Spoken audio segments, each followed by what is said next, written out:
महाविनाशक सूर्य महामंत्र सुनते ही आपके शत्रुओं का कलेजा जलने लगेगा।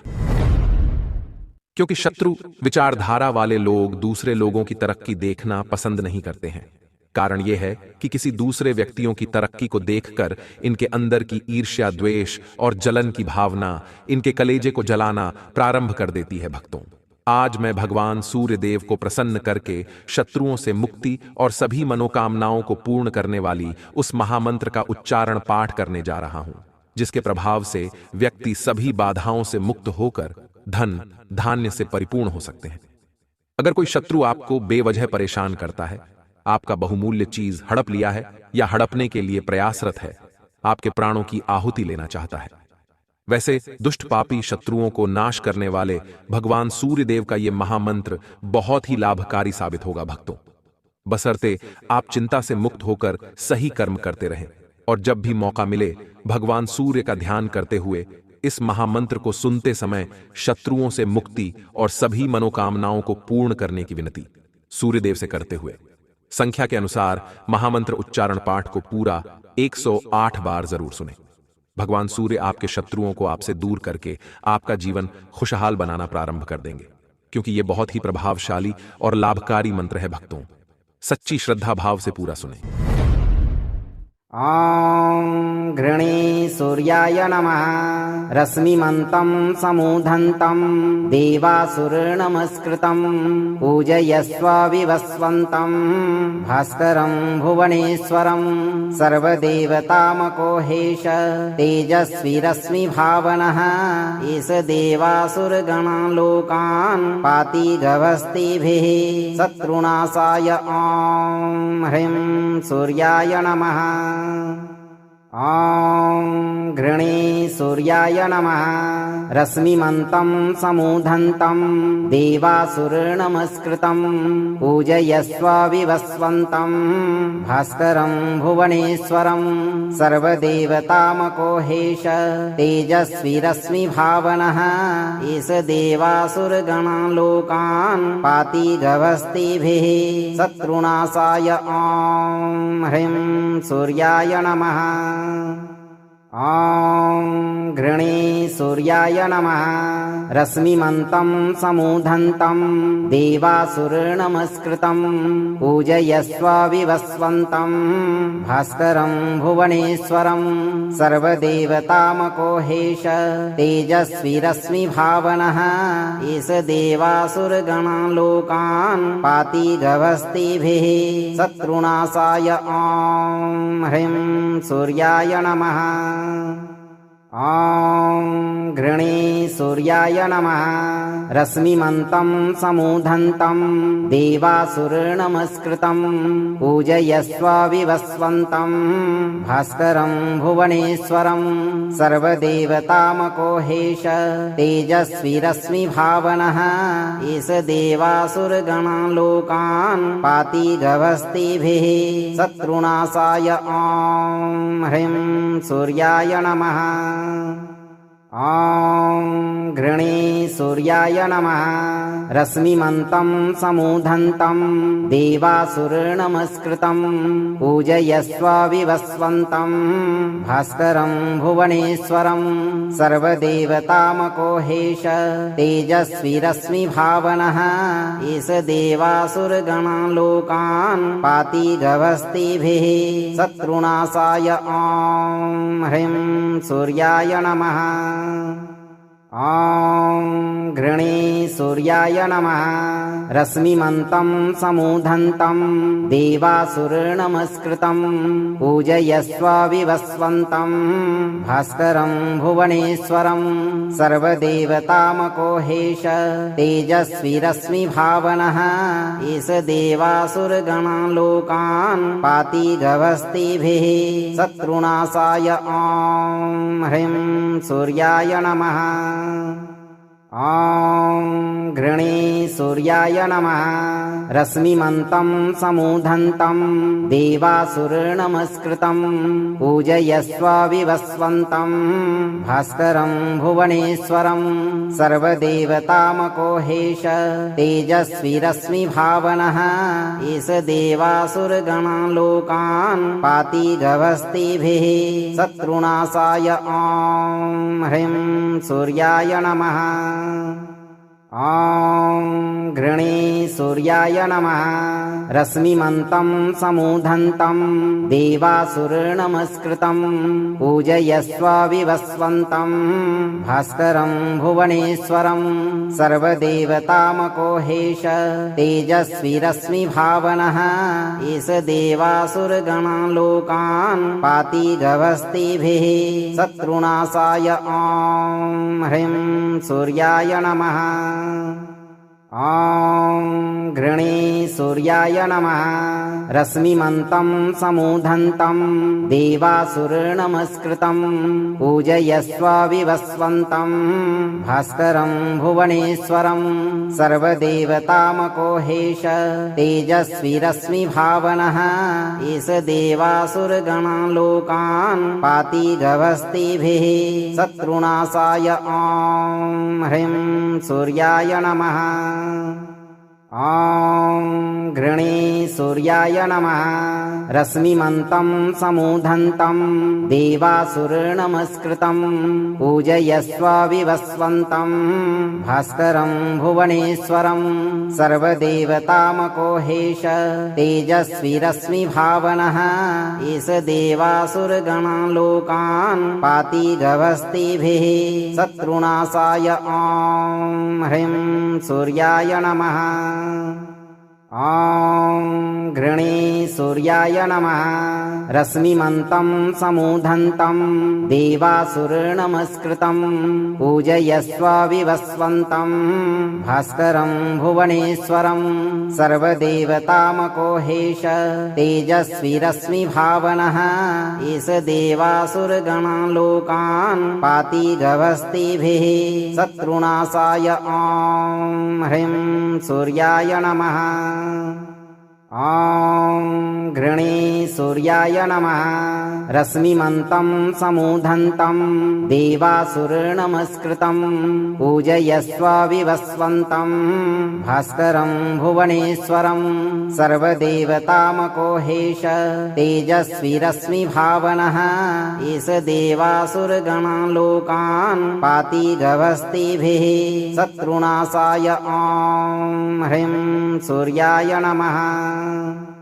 ॐ घृणे सूर्याय नमः रश्मिमन्तं समूधन्तं देवासुरनमस्कृतं पूजयस्व विवस्वन्तं भास्करं भुवनेश्वरं सर्वदेवतामकोहेश तेजस्वी रश्मिभावनः एष देवासुरगणालोकान् पाति गभस्तिभिः शत्रुनाशाय ॐ ह्रीं सूर्याय नमः ॐ घृणे सूर्याय नमः रश्मिमन्तं समूधन्तं देवासुरनमस्कृतं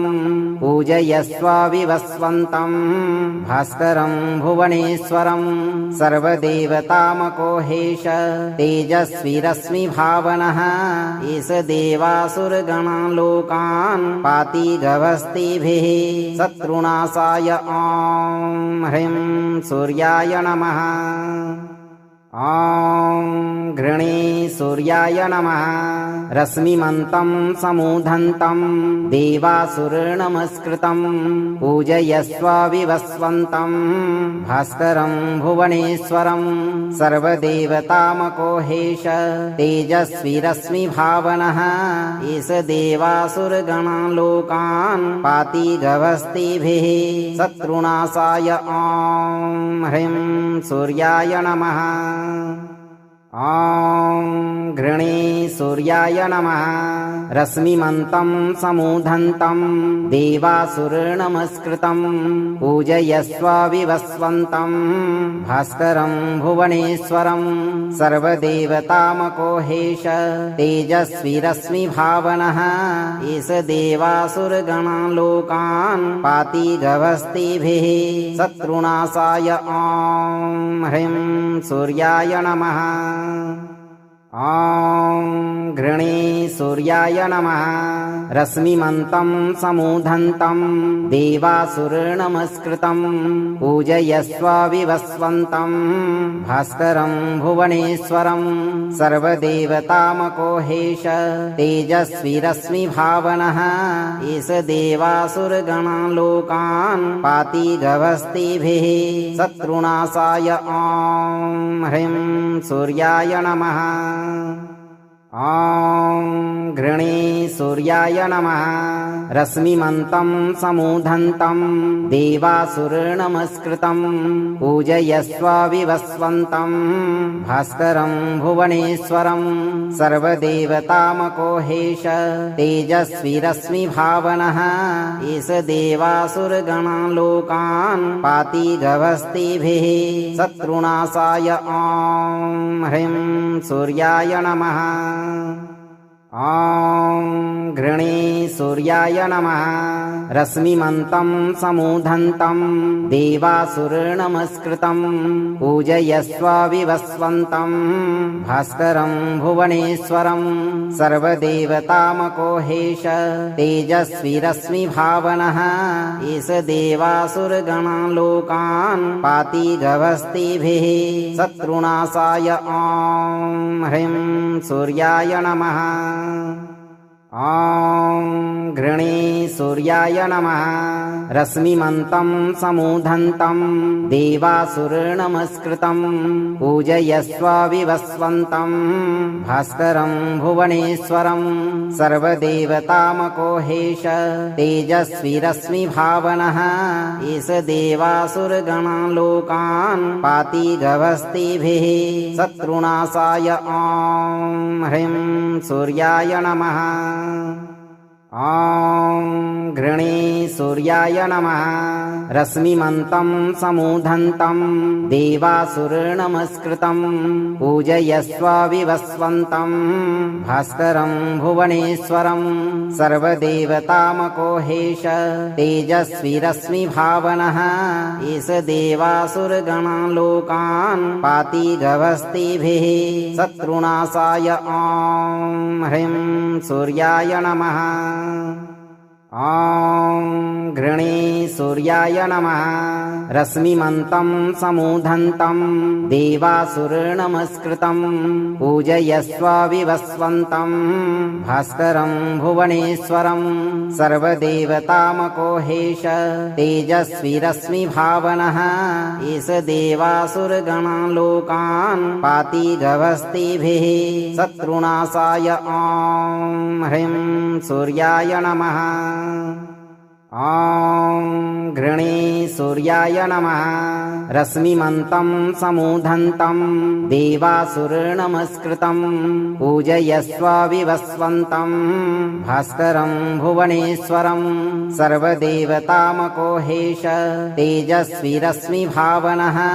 एष देवासुरगणालोकान् पाति गभस्तिभिः शत्रुनाशाय ॐ ह्रीं सूर्याय नमः। ॐ घृणे सूर्याय नमः। रश्मिमन्तं समूधन्तं देवासुरनमस्कृतं पूजयस्व विवस्वन्तं भास्करं भुवनेश्वरं सर्वदेवतामको हेश तेजस्वी रश्मिभावनः एष देवासुरगणालोकान् पाति गभस्तिभिः शत्रुनाशाय ॐ ह्रीं सूर्याय नमः। ॐ घृणे सूर्याय नमः रश्मिमन्तं समूधन्तं देवासुरनमस्कृतं पूजयस्व विवस्वन्तं भास्करं भुवनेश्वरं सर्वदेवतामकोहेश तेजस्वी रश्मिभावनः एष देवासुरगणालोकान् पाति गभस्तिभिः शत्रुनाशाय ॐ ह्रीं सूर्याय नमः ॐ घृणे सूर्याय नमः रश्मिमन्तं समूधन्तं देवासुरनमस्कृतं पूजयस्व विवस्वन्तं भास्करं भुवनेश्वरं सर्वदेवतामकोहेश तेजस्वी रश्मिभावनः एष देवासुरगणालोकान् पाति गभस्तिभिः शत्रुनाशाय ॐ ह्रीं सूर्याय नमः ॐ घृणे सूर्याय नमः रश्मिमन्तं समूधन्तं देवासुरनमस्कृतं पूजयस्व विवस्वन्तं भास्करं भुवनेश्वरं सर्वदेवतामकोहेश तेजस्वी रश्मिभावनः एष देवासुरगणालोकान् पाति गभस्तिभिः शत्रुनाशाय ॐ ह्रीं सूर्याय नमः ॐ घृणे सूर्याय नमः रश्मिमन्तं समूधन्तं देवासुरनमस्कृतं पूजयस्व विवस्वन्तं भास्करं भुवनेश्वरं सर्वदेवतामकोहेश तेजस्वी रश्मिभावनः एष देवासुरगणालोकान् पाति गभस्तिभिः शत्रुनाशाय ॐ ह्रीं सूर्याय नमः ॐ घृणे सूर्याय नमः रश्मिमन्तं समूधन्तं देवासुरनमस्कृतं पूजयस्व विवस्वन्तं भास्करं भुवनेश्वरं सर्वदेवतामकोहेश तेजस्वी रश्मिभावनः एष देवासुरगणालोकान् पाति गभस्तिभिः शत्रुनाशाय ॐ ह्रीं सूर्याय नमः ॐ घृणे सूर्याय नमः रश्मिमन्तं समूधन्तं देवासुरनमस्कृतं पूजयस्व विवस्वन्तं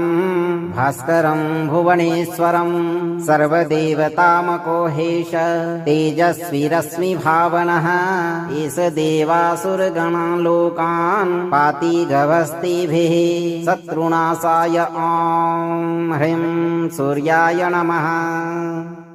ॐ घृणे सूर्याय नमः रश्मिमन्तं समूधन्तं देवासुरनमस्कृतं पूजयस्व विवस्वन्तं भास्करं भुवनेश्वरं सर्वदेवतामकोहेश तेजस्वी रश्मिभावनः एष देवासुरगणालोकान् पाति गभस्तिभिः शत्रुनाशाय ॐ ह्रीं सूर्याय नमः ॐ घृणे सूर्याय नमः रश्मिमन्तं समूधन्तं देवासुरनमस्कृतं पूजयस्व विवस्वन्तं भास्करं भुवनेश्वरं सर्वदेवतामकोहेश तेजस्वी रश्मिभावनः एष देवासुरगणालोकान् पाति गभस्तिभिः शत्रुनाशाय ॐ ह्रीं सूर्याय नमः ॐ घृणे सूर्याय नमः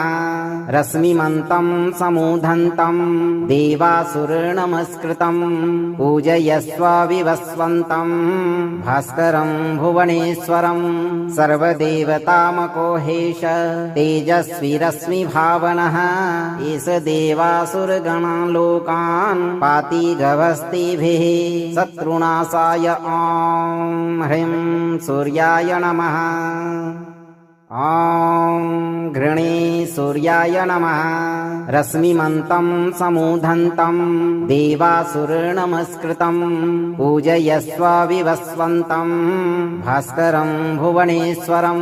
सर्वदेवतामकोहेश तेजस्वी रश्मिभावनः एष देवासुरगणालोकान् पाति गभस्तिभिः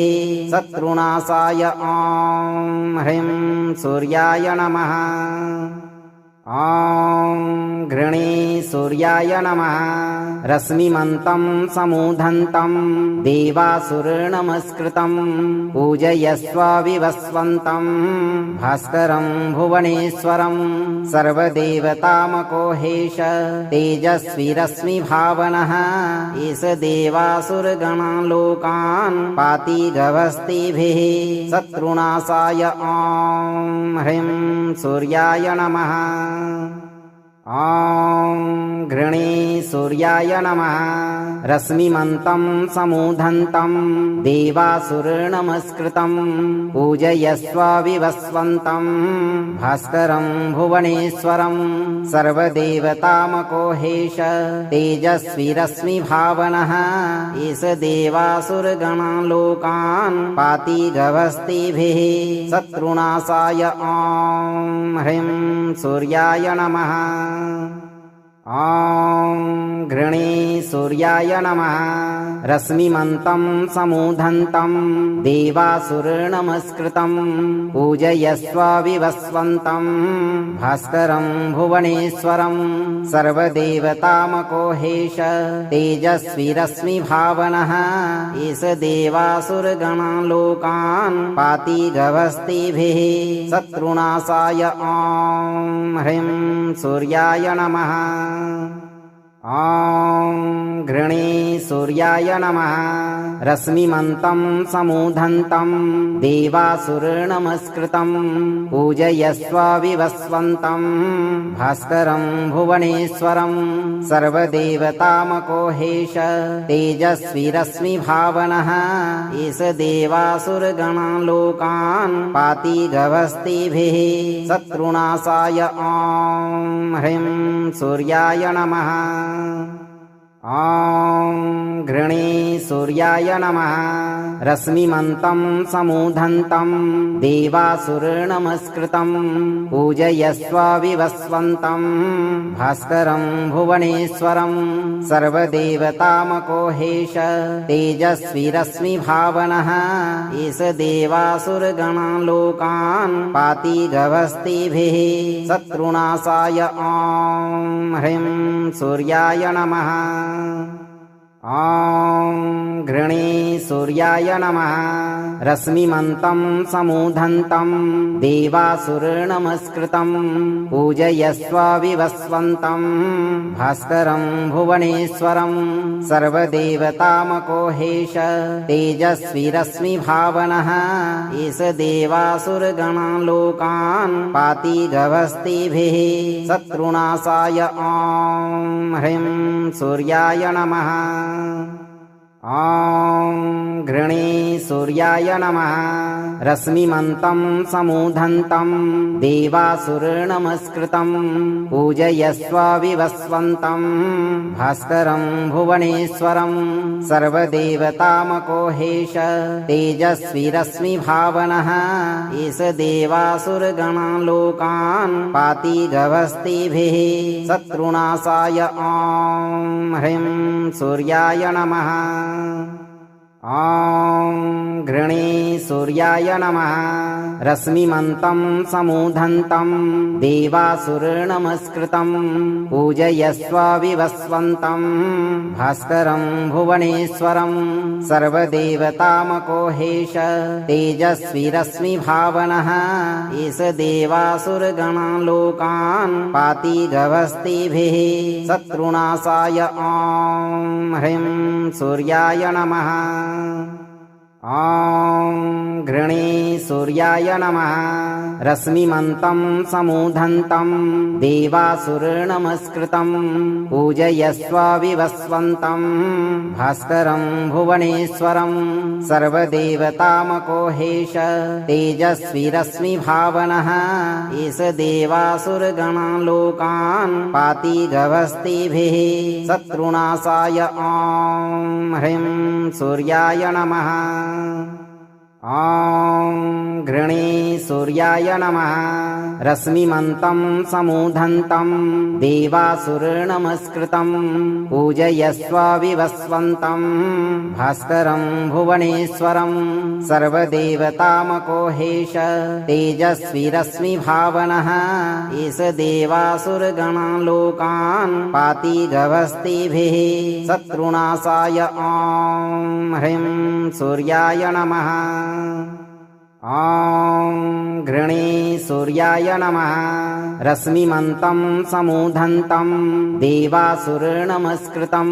पूजयस्व विवस्वन्तं भास्करं भुवनेश्वरं सर्वदेवतामकोहेश तेजस्वी रश्मिभावनः एष देवासुरगणालोकान् पाति गवस्तिभिः शत्रुनाशाय ॐ ह्रीं सूर्याय नमः ॐ घृणे सूर्याय नमः रश्मिमन्तं समूधन्तं देवासुरनमस्कृतं पूजयस्व विवस्वन्तं भास्करं भुवनेश्वरं सर्वदेवतामकोहेश तेजस्वी रश्मिभावनः एष देवासुरगणालोकान् पाति गवस्तिभिः शत्रुनाशाय ॐ ह्रीं सूर्याय नमः ॐ घृणे सूर्याय नमः रश्मिमन्तं समूधन्तं देवासुरनमस्कृतं पूजयस्व विवस्वन्तं भास्करं भुवनेश्वरं सर्वदेवतामकोहेश तेजस्वी रश्मिभावनः एष देवासुरगणालोकान् पाति गवस्तिभिः शत्रुनाशाय ॐ ह्रीं सूर्याय नमः ॐ घृणे सूर्याय नमः रश्मिमन्तं समूधन्तं देवासुरनमस्कृतं पूजयस्व विवस्वन्तं भास्करं भुवनेश्वरं सर्वदेवतामकोहेश तेजस्वी रश्मिभावनः एष देवासुरगणालोकान् पाति गवस्तिभिः शत्रुनाशाय ॐ ह्रीं सूर्याय नमः ॐ घृणे सूर्याय नमः रश्मिमन्तं समूधन्तं देवासुरनमस्कृतं पूजयस्व विवस्वन्तं भास्करं भुवनेश्वरं सर्वदेवतामकोहेश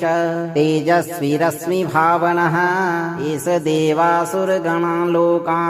पाति गवस्तिभिः शत्रुनाशाय ॐ ह्रीं सूर्याय नमः ॐ घृणे सूर्याय नमः रश्मिमन्तं समूधन्तं देवासुरनमस्कृतं पूजयस्व विवस्वन्तं भास्करं भुवनेश्वरं सर्वदेवतामकोहेश तेजस्वी रश्मिभावनः एष देवासुरगणालोकान् पाति गवस्तिभिः शत्रुनाशाय ॐ ह्रीं सूर्याय नमः ॐ घृणे सूर्याय नमः रश्मिमन्तं समूधन्तं देवासुरनमस्कृतं पूजयस्व विवस्वन्तं भास्करं भुवनेश्वरं सर्वदेवतामकोहेश तेजस्वी रश्मिभावनः एष देवासुरगणालोकान् पाति गवस्तिभिः शत्रुनाशाय ॐ ह्रीं सूर्याय नमः ॐ घृणे सूर्याय नमः रश्मिमन्तं समूधन्तं देवासुरनमस्कृतं पूजयस्व विवस्वन्तं भास्करं भुवनेश्वरं सर्वदेवतामकोहेश तेजस्वी रश्मिभावनः एष देवासुरगणालोकान् पाति गवस्तिभिः शत्रुनाशाय ॐ ह्रीं सूर्याय नमः ॐ घृणे सूर्याय नमः रश्मिमन्तं समूधन्तं देवासुरनमस्कृतं पूजयस्व विवस्वन्तं भास्करं भुवनेश्वरं सर्वदेवतामकोहेश तेजस्वी रश्मिभावनः एष देवासुरगणालोकान् पाति गवस्तिभिः शत्रुनाशाय ॐ ह्रीं सूर्याय नमः ॐ घृणे सूर्याय नमः रश्मिमन्तं समूधन्तं देवासुरनमस्कृतं पूजयस्व विवस्वन्तं भास्करं भुवनेश्वरं सर्वदेवतामकोहेश तेजस्वी रश्मिभावनः एष देवासुरगणालोकान् पाति गवस्तिभिः शत्रुनाशाय ॐ ह्रीं सूर्याय नमः ॐ घृणे सूर्याय नमः रश्मिमन्तं समूधन्तं देवासुरनमस्कृतं पूजयस्व विवस्वन्तं भास्करं भुवनेश्वरं सर्वदेवतामकोहेश तेजस्वी रश्मिभावनः एष देवासुरगणालोकान् पाति गवस्तिभिः शत्रुनाशाय ॐ ह्रीं सूर्याय नमः ॐ घृणे सूर्याय नमः रश्मिमन्तं समूधन्तं देवासुरनमस्कृतं पूजयस्व विवस्वन्तं भास्करं भुवनेश्वरं सर्वदेवतामकोहेश तेजस्वी रश्मिभावनः एष देवासुरगणालोकान् पाति गवस्तिभिः शत्रुनाशाय ॐ ह्रीं सूर्याय नमः ॐ घृणे सूर्याय नमः रश्मिमन्तं समूधन्तं देवासुरनमस्कृतं पूजयस्व विवस्वन्तं भास्करं भुवनेश्वरं सर्वदेवतामकोहेश तेजस्वी रश्मिभावनः एष देवासुरगणालोकान् पाति गवस्तिभिः शत्रुनाशाय ॐ ह्रीं सूर्याय नमः ॐ घृणे सूर्याय नमः रश्मिमन्तं समूधन्तं देवासुरनमस्कृतं पूजयस्व विवस्वन्तं भास्करं भुवनेश्वरं सर्वदेवतामकोहेश तेजस्वी रश्मिभावनः एष देवासुरगणालोकान् पाति गवस्तिभिः शत्रुनाशाय ॐ ह्रीं सूर्याय नमः ॐ घृणे सूर्याय नमः रश्मिमन्तं समूधन्तं देवासुरनमस्कृतं पूजयस्व विवस्वन्तं भास्करं भुवनेश्वरं सर्वदेवतामकोहेश तेजस्वी रश्मिभावनः एष देवासुरगणालोकान् पाति गवस्तिभिः शत्रुनाशाय ॐ ह्रीं सूर्याय नमः ॐ घृणे सूर्याय नमः रश्मिमन्तं समूधन्तं देवासुरनमस्कृतं पूजयस्व विवस्वन्तं भास्करं भुवनेश्वरं सर्वदेवतामकोहेश तेजस्वी रश्मिभावनः एष देवासुरगणालोकान् पाति गवस्तिभिः शत्रुनाशाय ॐ ह्रीं सूर्याय नमः ॐ घृणे सूर्याय नमः रश्मिमन्तं समूधन्तं देवासुरनमस्कृतं पूजयस्व विवस्वन्तं भास्करं भुवनेश्वरं सर्वदेवतामकोहेश तेजस्वी रश्मिभावनः एष देवासुरगणान् लोकान् पाति गभस्तिभिः शत्रुनाशाय ॐ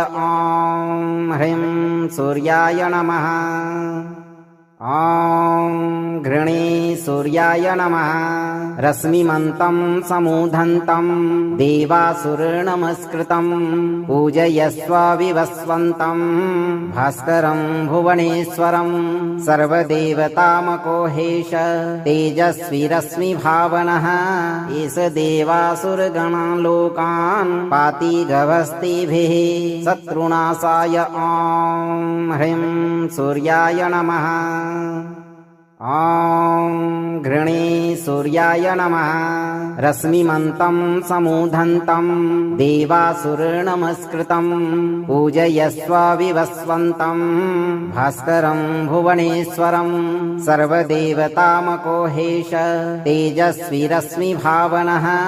एष देवासुरगणान् लोकान् पाति गभस्तिभिः शत्रुनाशाय ॐ ह्रीं सूर्याय नमः। ॐ घृणे सूर्याय नमः। रश्मिमन्तं समूधन्तं देवासुरनमस्कृतं पूजयस्व विवस्वन्तं भास्करं भुवनेश्वरं सर्वदेवतामकोहेश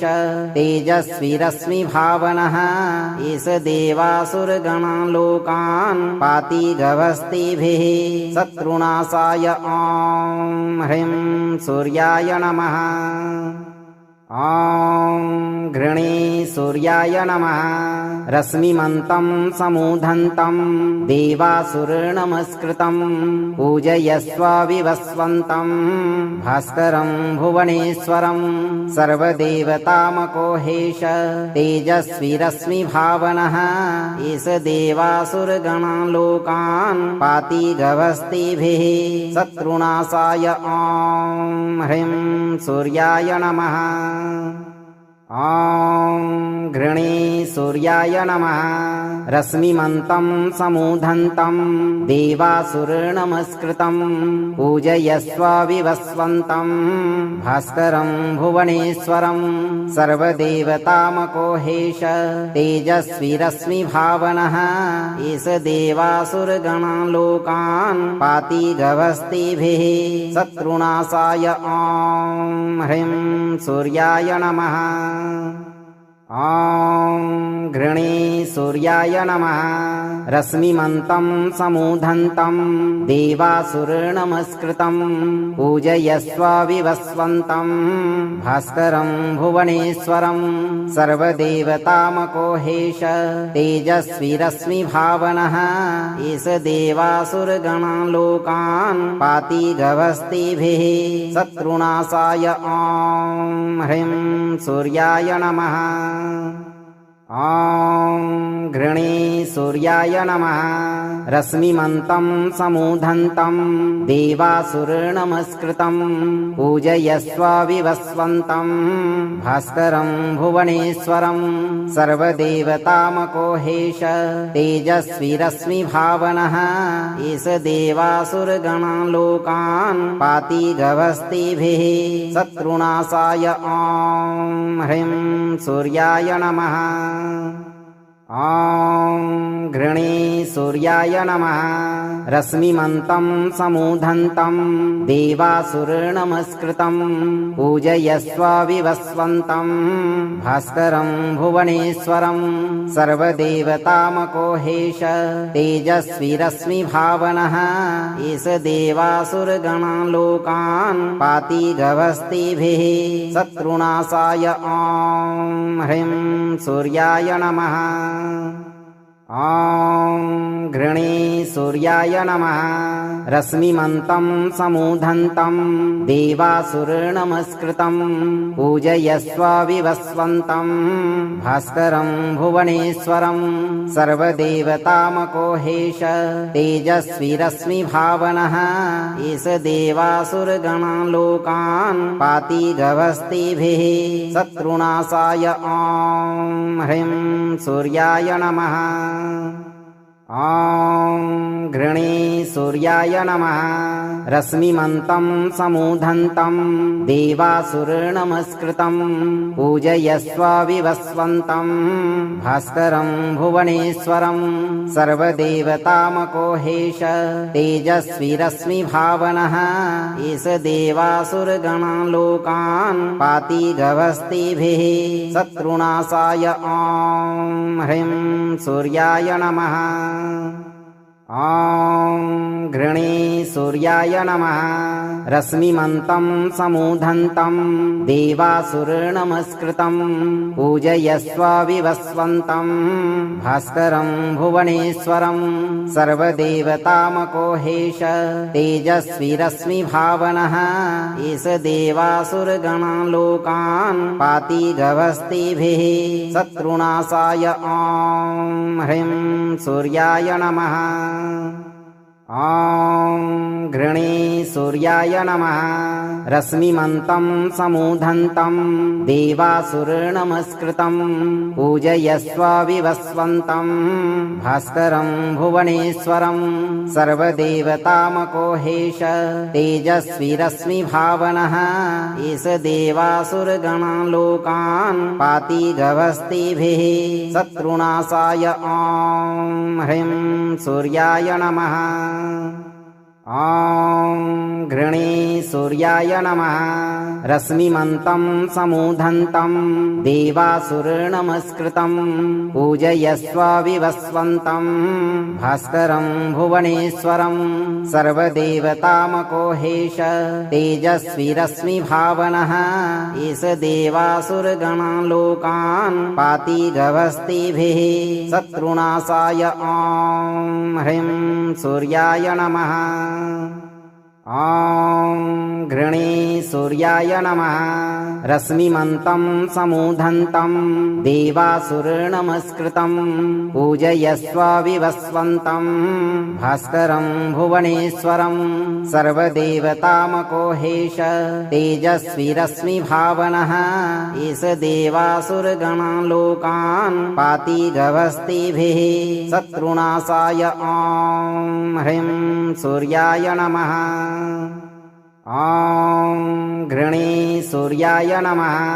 रश्मिमन्तं समूधन्तं देवासुरनमस्कृतं पूजयस्व विवस्वन्तं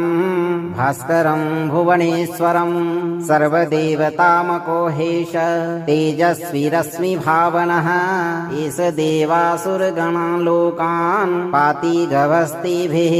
शत्रुनाशाय ॐ ह्रीं सूर्याय नमः ॐ घृणे सूर्याय नमः रश्मिमन्तं समूधन्तं देवासुरनमस्कृतं पूजयस्व विवस्वन्तं भास्करं भुवनेश्वरं सर्वदेवतामकोहेश तेजस्वी रश्मिभावनः एष देवासुरगणान् लोकान् पाति गभस्तिभिः शत्रुनाशाय ॐ ह्रीं सूर्याय नमः ॐ घृणे सूर्याय नमः रश्मिमन्तं समूधन्तं देवासुरनमस्कृतं पूजयस्व विवस्वन्तं भास्करं भुवनेश्वरं सर्वदेवतामकोहेश तेजस्वी रश्मिभावनः एष देवासुरगणान् लोकान् पाति गभस्तिभिः शत्रुनाशाय ॐ ह्रीं सूर्याय नमः ॐ घृणे सूर्याय नमः रश्मिमन्तं समूधन्तं देवासुरनमस्कृतं पूजयस्व विवस्वन्तं भास्करं भुवनेश्वरं सर्वदेवतामकोहेश तेजस्वी रश्मिभावनः एष देवासुरगणान् लोकान् पाति गभस्तिभिः शत्रुनाशाय ॐ ह्रीं सूर्याय नमः ॐ घृणे सूर्याय नमः रश्मिमन्तं समूधन्तं देवासुरनमस्कृतं पूजयस्व विवस्वन्तं भास्करं भुवनेश्वरं सर्वदेवतामकोहेश तेजस्वी रश्मिभावनः एष देवासुरगणान् लोकान् पाति गभस्तिभिः शत्रुनाशाय ॐ ह्रीं सूर्याय नमः ॐ घृणे सूर्याय नमः रश्मिमन्तं समूधन्तं देवासुरनमस्कृतं पूजयस्व विवस्वन्तं भास्करं भुवनेश्वरं सर्वदेवतामकोहेश तेजस्वी रश्मिभावनः एष देवासुरगणान् लोकान् पाति गभस्तिभिः शत्रुनाशाय ॐ ह्रीं सूर्याय नमः ॐ घृणे सूर्याय नमः रश्मिमन्तं समूधन्तं देवासुरनमस्कृतं पूजयस्व विवस्वन्तं भास्करं भुवनेश्वरं सर्वदेवतामकोहेश तेजस्वी रश्मिभावनः एष देवासुरगणान् लोकान् पाति गभस्तिभिः शत्रुनाशाय ॐ ह्रीं सूर्याय नमः ॐ घृणे सूर्याय नमः रश्मिमन्तं समूधन्तं देवासुरनमस्कृतं पूजयस्व विवस्वन्तं भास्करं भुवनेश्वरं सर्वदेवतामकोहेश तेजस्वी रश्मिभावनः एष देवासुरगणान् लोकान् पाति गभस्तिभिः शत्रुनाशाय ॐ ह्रीं सूर्याय नमः ॐ घृणे सूर्याय नमः रश्मिमन्तं समूधन्तं देवासुरनमस्कृतं पूजयस्व विवस्वन्तं भास्करं भुवनेश्वरं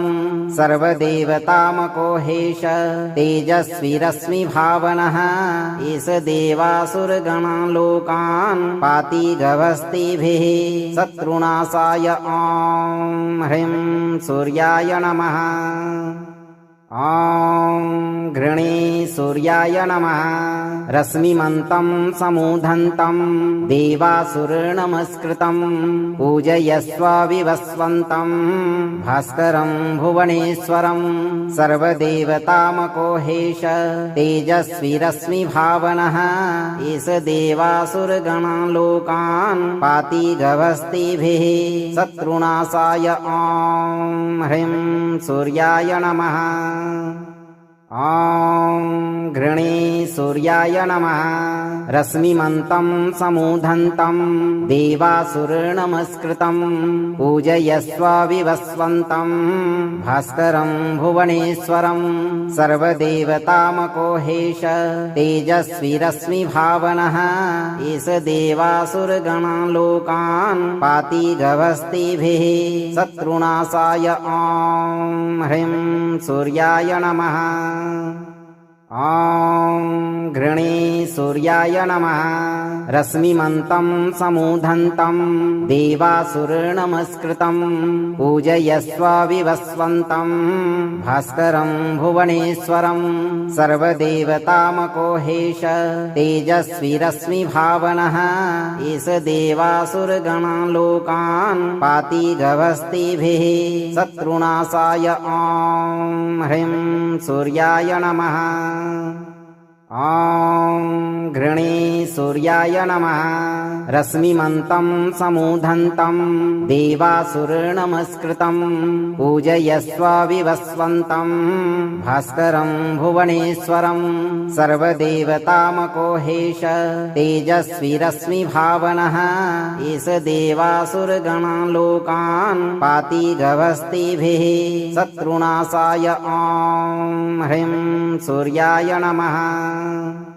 ॐ घृणे सूर्याय नमः रश्मिमन्तं समूधन्तं देवासुरनमस्कृतं पूजयस्व विवस्वन्तं भास्करं भुवनेश्वरं सर्वदेवतामकोहेश तेजस्वी रश्मिभावनः एष देवासुरगणान् लोकान् पाति गभस्तिभिः शत्रुनाशाय ॐ ह्रीं सूर्याय नमः ॐ घृणे सूर्याय नमः रश्मिमन्तं समूधन्तं देवासुरनमस्कृतं पूजयस्व विवस्वन्तं भास्करं भुवनेश्वरं सर्वदेवतामकोहेश तेजस्वी रश्मिभावनः एष देवासुरगणान् लोकान् पाति गभस्तिभिः शत्रुनाशाय ॐ ह्रीं सूर्याय नमः ॐ घृणे सूर्याय नमः रश्मिमन्तं समूधन्तं देवासुरनमस्कृतं पूजयस्व विवस्वन्तं भास्करं भुवनेश्वरं सर्वदेवतामकोहेश तेजस्वी रश्मिभावनः एष देवासुरगणान् लोकान् पाति गभस्तिभिः शत्रुनाशाय ॐ ह्रीं सूर्याय नमः ॐ घृणे सूर्याय नमः रश्मिमन्तं समूधन्तं देवासुरनमस्कृतं पूजयस्व विवस्वन्तं भास्करं भुवनेश्वरं सर्वदेवतामकोहेश तेजस्वी रश्मिभावनः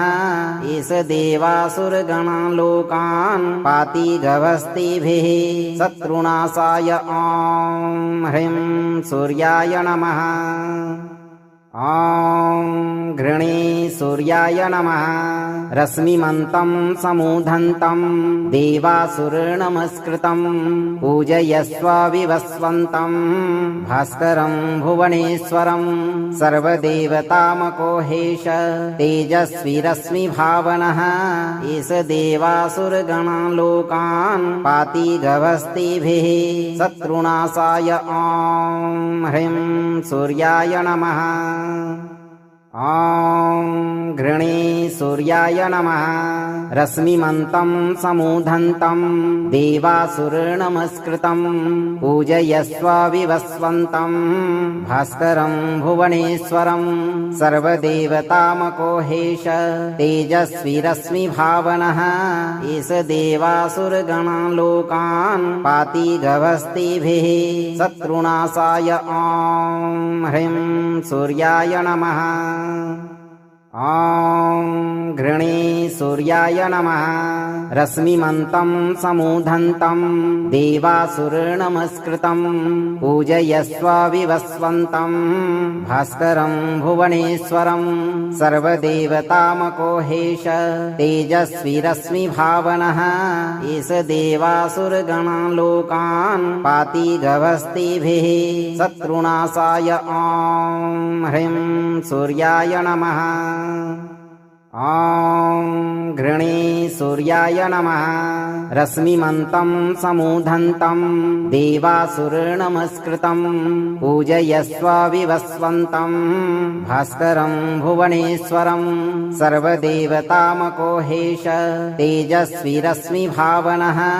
एष देवासुरगणान् लोकान् पाति गभस्तिभिः शत्रुनाशाय ॐ ह्रीं सूर्याय नमः ॐ घृणे सूर्याय नमः रश्मिमन्तं समूधन्तं देवासुरनमस्कृतं पूजयस्व विवस्वन्तं भास्करं भुवनेश्वरं सर्वदेवतामकोहेश तेजस्वी रश्मिभावनः एष देवासुरगणालोकान् पाति गभस्तिभिः शत्रुनाशाय ॐ ह्रीं सूर्याय नमः ॐ घृणे सूर्याय नमः रश्मिमन्तं समूधन्तं देवासुरनमस्कृतं पूजयस्व विवस्वन्तं भास्करं भुवनेश्वरं सर्वदेवतामकोहेश तेजस्वी रश्मिभावनः एष देवासुरगणालोकान् पाति गभस्तिभिः शत्रुनाशाय ॐ ह्रीं सूर्याय नमः ॐ घृणे सूर्याय नमः रश्मिमन्तं समूधन्तं देवासुरनमस्कृतं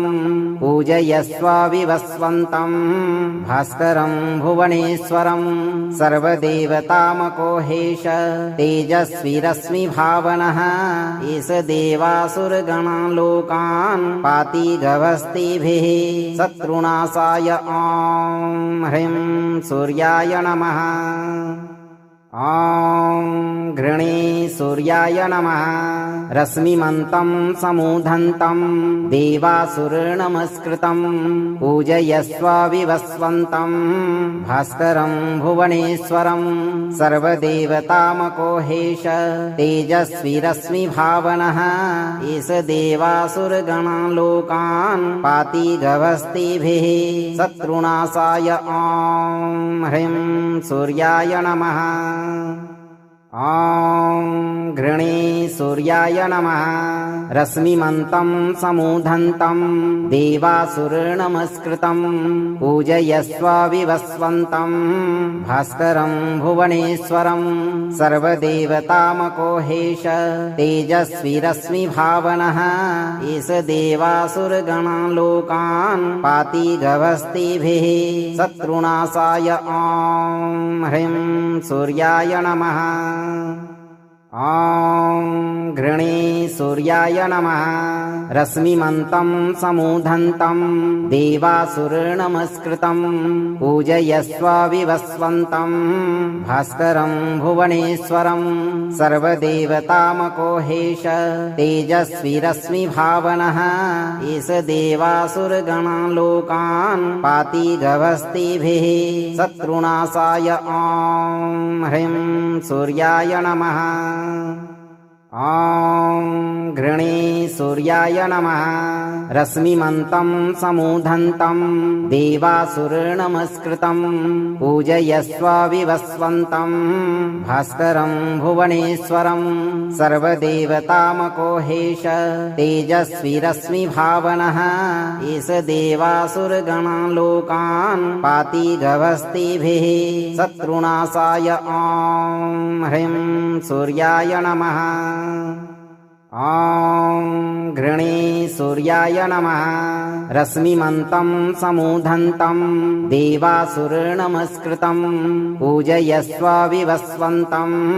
भास्करं भुवनेश्वरं सर्वदेवतामकोहेश तेजस्वी रश्मिभावनः एष देवासुरगणालोकान् पाति गभस्तिभिः शत्रुनाशाय ॐ ह्रीं सूर्याय नमः ॐ घृणे सूर्याय नमः रश्मिमन्तं समूधन्तं देवासुरनमस्कृतं पूजयस्व विवस्वन्तं भास्करं भुवनेश्वरं सर्वदेवतामकोहेश तेजस्वी रश्मिभावनः एष देवासुरगणालोकान् पाति गभस्तिभिः शत्रुनाशाय ॐ ह्रीं सूर्याय नमः ॐ घृणे सूर्याय नमः रश्मिमन्तं समूधन्तं देवासुरनमस्कृतं पूजयस्व विवस्वन्तं भास्करं भुवनेश्वरं सर्वदेवतामकोहेश तेजस्वी रश्मिभावनः एष देवासुरगणालोकान् पाति गवस्तिभिः शत्रुनाशाय ॐ ह्रीं सूर्याय नमः। ॐ घृणे सूर्याय नमः। रश्मिमन्तं समूधन्तं देवासुरनमस्कृतं पूजयस्व विवस्वन्तं भास्करं भुवनेश्वरं सर्वदेवतामकोहेश तेजस्वी रश्मिभावनः एष देवासुरगणालोकान् पाति गवस्तिभिः शत्रुनाशाय ॐ ह्रीं सूर्याय नमः। ॐ घृणे सूर्याय नमः। रश्मिमन्तं समूधन्तं देवासुरनमस्कृतं पूजयस्व विवस्वन्तं भास्करं भुवनेश्वरं सर्वदेवतामकोहेश तेजस्वी रश्मिभावनः एष देवासुरगणालोकान् पाति गवस्तिभिः शत्रुनाशाय ॐ ह्रीं सूर्याय नमः। अगर आप इस वीडियो से संतुष्ट हैं और आपको ये वीडियो लाभप्रद लगा हो तो वीडियो को लाइक करें, दोस्तों को शेयर करें और चैनल को सब्सक्राइब करके दरबार की घंटी जरूर बजा दें भक्तों, ताकि आपके जीवन को सुखमय बनाने वाली नोटिफिकेशन सबसे पहले आप तक पहुंचे। धैर्य रखें और सही कर्म करते हुए सूर्य भगवान पर भरोसा रखें। सूर्य देव आपकी सभी नेक मनोकामनाओं की पूर्ति शीघ्र करेंगे भक्तों।